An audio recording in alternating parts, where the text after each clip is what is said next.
I'd like you to meet a friend of mine. His name is Linnaeus. Electrophorus electricus Linnaeus. Here at the lab, we just call him Joe. He isn't exactly what you'd call a raving beauty, is he? But he has his points. For one thing, he's quite a swimmer. Notice the wave motion of the long ventral fin. As the waves travel toward the rear, the eel is propelled forward. Reverse, the waves travel toward the head. How about ascending and descending? Well, to ascend, he merely starts waves at the center, which go both ways. And to descend, the waves start at both ends and work toward the middle. Joe is commonly called an electric eel. But actually, it isn't an eel at all, but a fish of the carp or catfish family. Now, the eel part of his name may not be correct, but he sure came by the electric part honestly.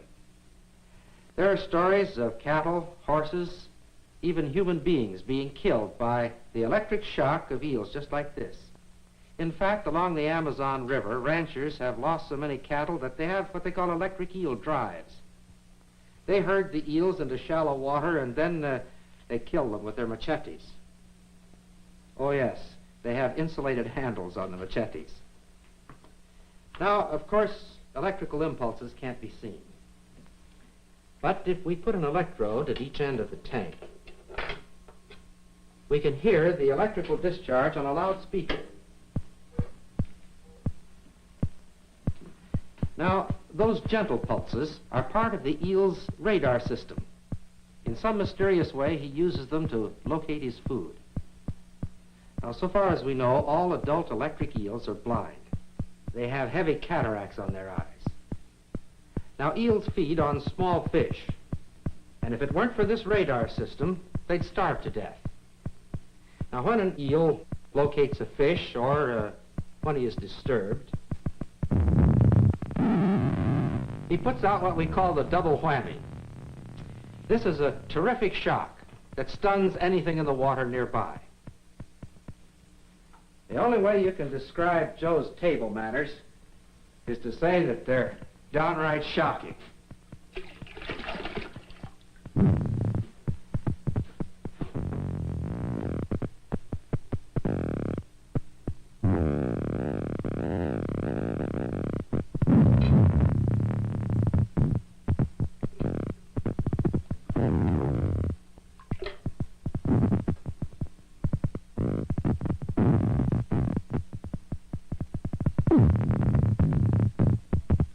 The electric eel, unlike most fish, is an air breather. It must rise to the surface from time to time for air. For this reason, he can be quite comfortable out of water.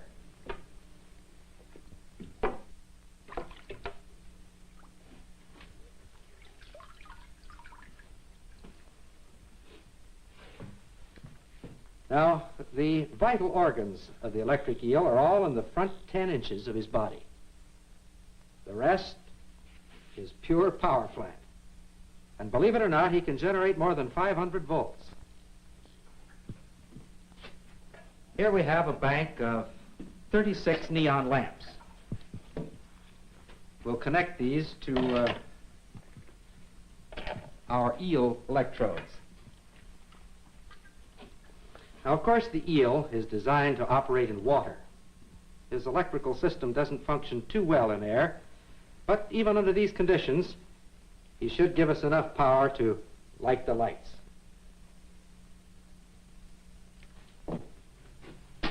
For some reason, people seem to find it difficult to believe that a fish can put out any considerable amount of power. Even some of the folks here at the laboratory have been just a little bit skeptical about Joe's electrical prowess.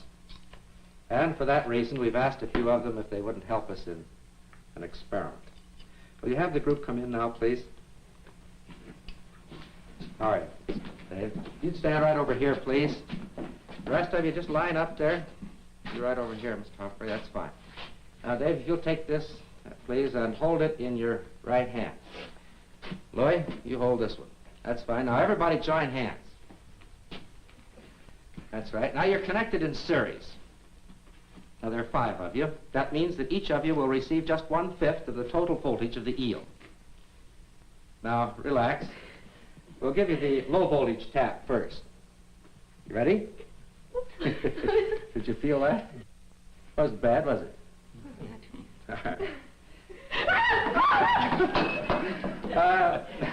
Ladies and gentlemen, I'd like to have you meet a group of confirmed believers in electric eels. Thank you very much. Now, where did that electricity come from? Strange as it may seem, the eel's electric tissue is made up of cells very much like the cells that make up the nerves of our own bodies.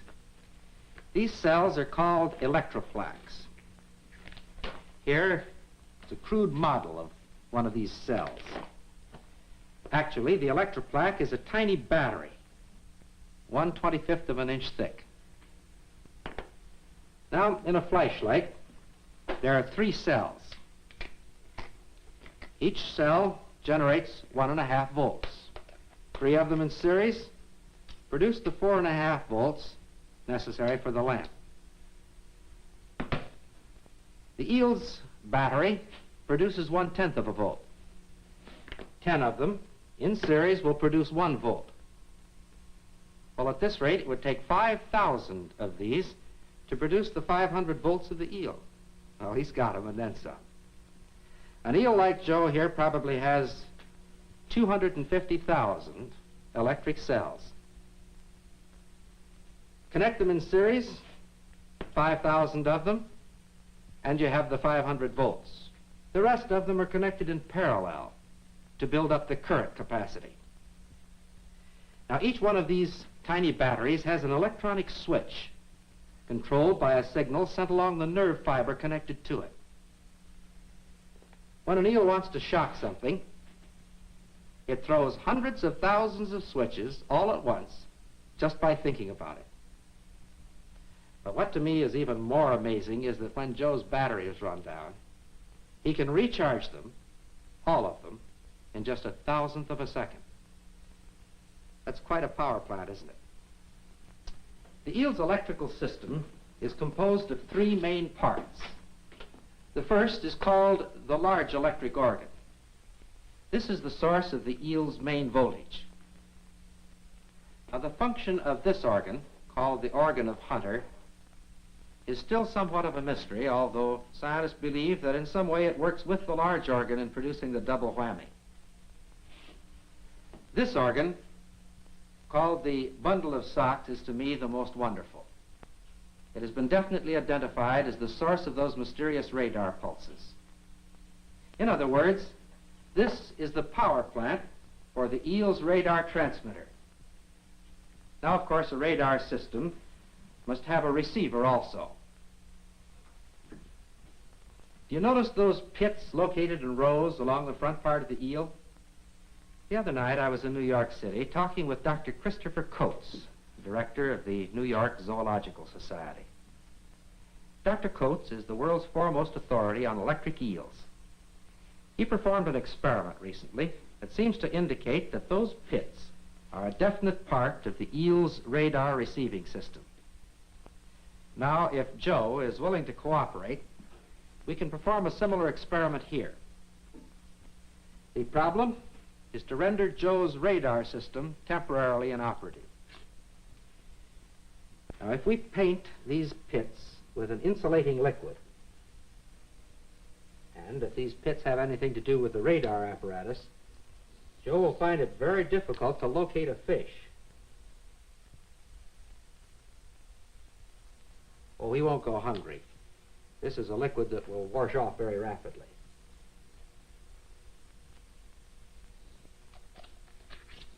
All right, Joe, let's go back into your tank.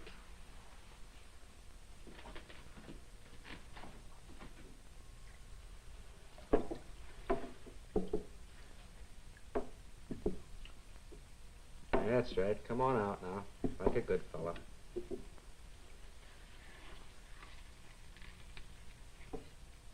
Now, we want to give him a good supply of fish.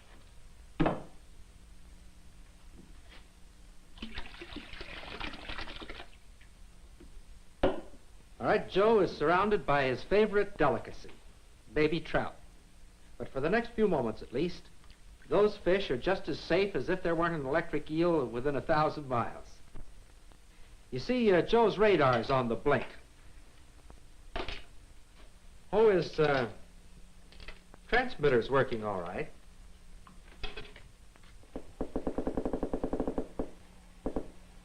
He's still putting out those radar pulses. Actually, it's his receiver that's not operating. Now, let's think for just a moment about what that means. To a certain extent, we can locate objects with our ears. We can tell roughly the direction from which a sound is coming. But you know, if I were blindfolded, I'd sure hate to try to catch a greased pig simply by listening to its squeal. But this problem, compared to Joe's, is relatively simple. You see, sound travels 1,100 feet per second in air. But Joe's radar pulses travel at the speed of light, 186,000 miles per second. This means that an electric eel's radar system must be able to interpret time difference that is less than 1/1000th of a second. This is so amazing as to be almost beyond belief. Yes, Joe, you're quite a fellow. You may not win any beauty contests, but you've given us a lot to think about. You've given us a new understanding of the God who made us all.